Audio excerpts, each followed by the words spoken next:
जयंत चौधरी जी राष्ट्रीय अध्यक्ष व राज्यसभा सांसद आए और अपनी बात रखे। आदरणीय जयंत चौधरी जी जिंदाबाद भाईचारा। जय भीम। जय भीम। आज देश की राजधानी इस तपती गर्मी में यहाँ जंतर मंतर पे अपने संसद भवन के समीप इतनी बड़ी तादाद और संख्या में आप लोग आए हो।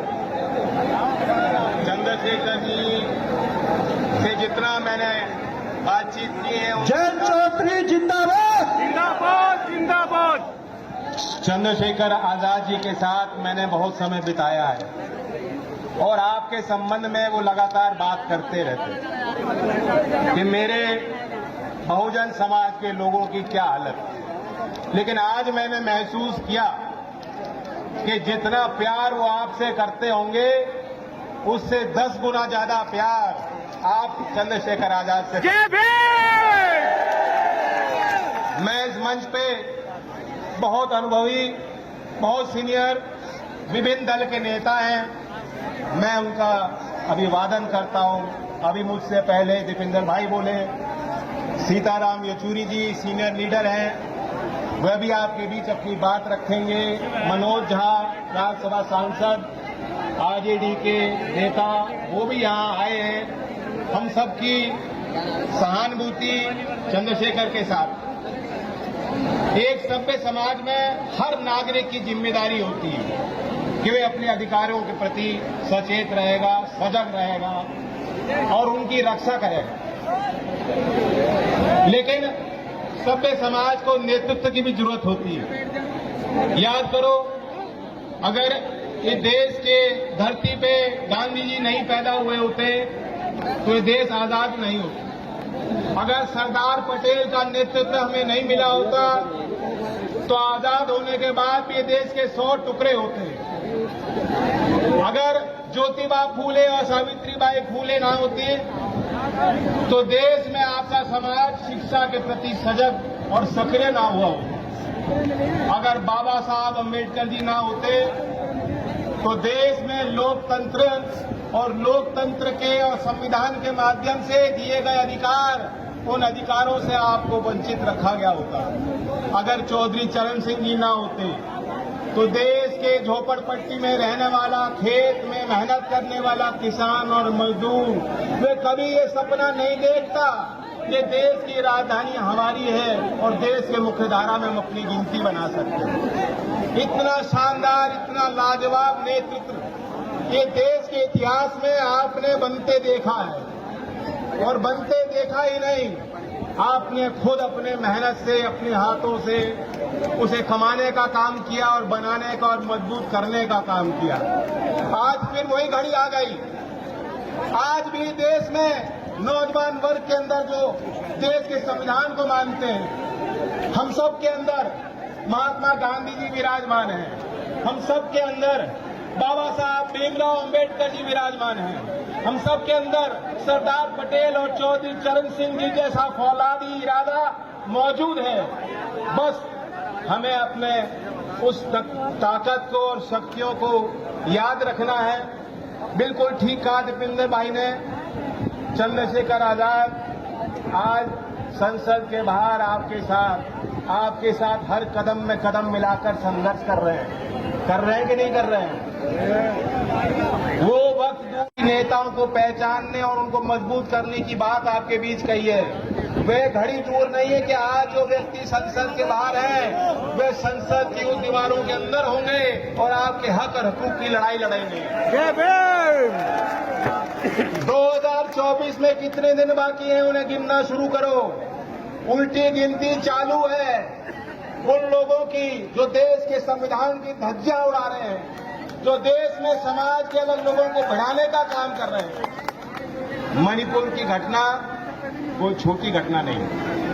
इस देश में एक वो भीड़ है जो बाबा साहब अमर रहे, जय भीम, चौधरी चरण सिंह अमर रहे, जय किसान, जय नौजवान का नारा ले रहे हैं। और एक दुर्भाग्यपूर्ण ऐसी भीड़ देश में बनती हमने देखी है जिसके हाथों कोई मजदूर, गरीब, वंचित समाज का व्यक्ति उनके हाथ लग जाता है, कोई अल्पसंख्यक उनके हाथ लग जाता है, कभी खान पान को लेकर, कभी बोल भाषा को लेकर, कभी धर्म को लेके, कभी जाति को लेके, कभी लिंग भेद को लेकर बहाना बनाकर भीड़ के हाथों हत्याएं हो रही हैं। मणिपुर एक और उदाहरण है। मणिपुर कोई साधारण अपराध नहीं हुआ है।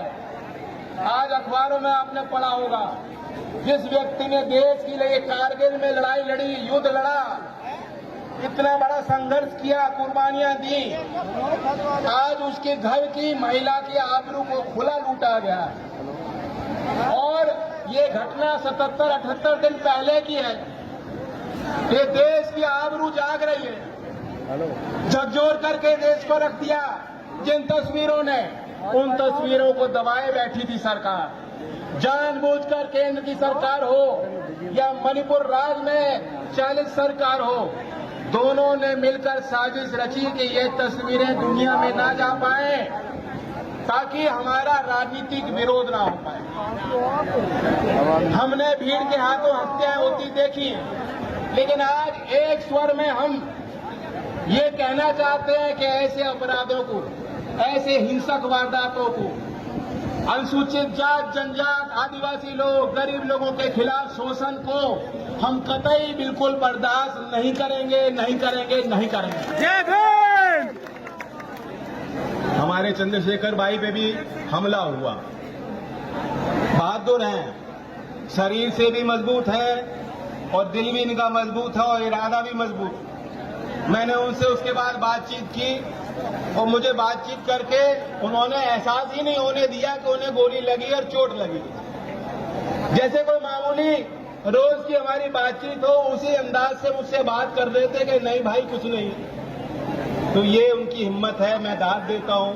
आज आप सब यहाँ बड़ी भीड़ में आए हो, आपकी मांग है कि वो जो वारदात है वो मामूली वारदात नहीं, वह हमला सिर्फ चंद्रशेखर पे नहीं, वो आपको शांत करने के लिए और भयभीत करने के लिए वो हमला रचा गया है।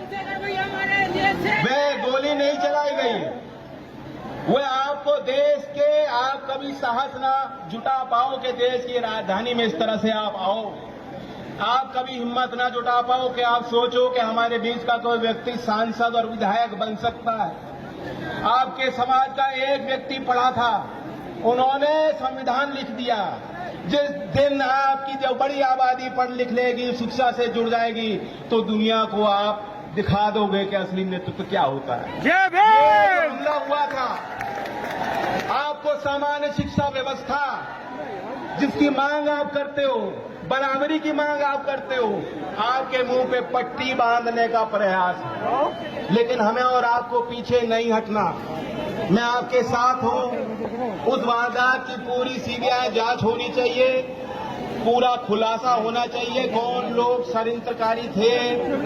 ये मैं मानने को तैयार नहीं हूं कि 4 नौजवान एक दिन सुबह उठे और उन्होंने हथियार लिए और जाके सीधा गोली मार दी। नहीं है, पहले इसकी रचना कहीं और हुई है।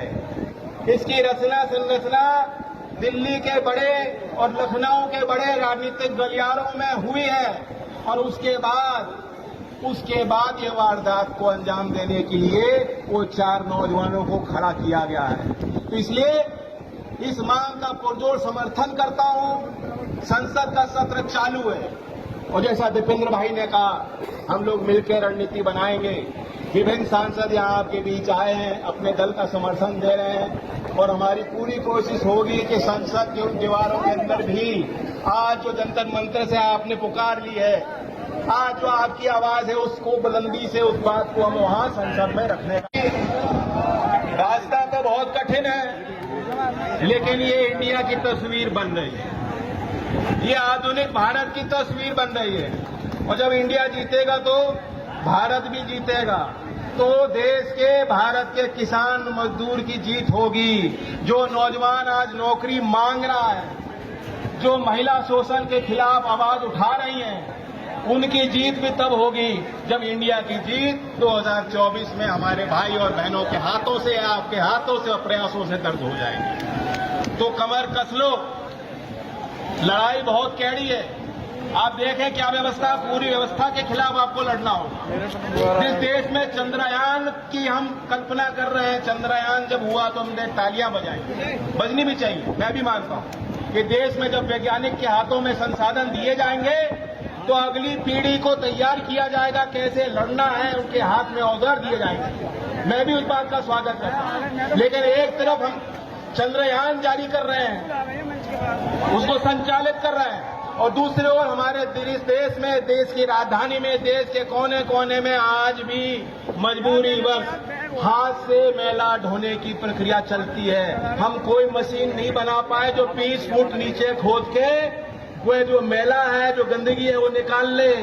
आज भी मजदूर को ठेकेदारी के प्रथा के तहत रखा जाता है और मजबूर किया जाता है कि तुम नीचे उतर और समाज की गंदगी को अपने हाथों से साफ कर। क्या ये अब हम और आप बर्दाश्त कर सकते हैं? नहीं। इसलिए चंद्रयान है, हम ताली बजाते हैं, लेकिन ऐसे ये अपराध है क्योंकि देश की संसद ने 2013 में कानून बना दिया और पूरा प्रतिबंध लगा दिया। यह हमारे संविधान के खिलाफ है, जीवन के मौलिक अधिकार के खिलाफ है, और इसलिए ये एक उदाहरण है कि कितनी लंबी हमें और आपको मिलकर लड़ाई लड़नी होगी। लोकतंत्र के माध्यम से लड़ी जाएगी, ऐसे कार्यक्रमों के माध्यम से लड़ी जाएगी। मुझे संसद में 2:30 बजे तक पहुंचना है। मुझे दीपेंद्र भाई को मैंने एक निजी विधेयक पेश किया है जिसमें प्रस्ताव किया है कि 21 साल की उम्र में, या 21 साल की उम्र के कितने नौजवान है बताओ, हाथ खड़ा करो, 21 साल के कितने हैं? तुम क्या चुनाव लड़ना चाहते हो? विधायक बनना चाहते हो? सांसद बनना चाहते हो? तो उसी प्रस्ताव को आज संसद में रखने का मुझे मौका मिलेगा। अगर संसद चलेगी तो उस पर चर्चा होनी है। इसलिए मैं आज से और मैं कहना चाहता हूं कि यहाँ जो भी फैसला होगा, बहुत हमारे समाज के जिन्होंने बड़े बड़े आंदोलन किए, सारे नेता मौजूद, हमारे चंद्रशेखर भाई। अरे माइक क्या बताया, माइक ठीक करो। जय भीम।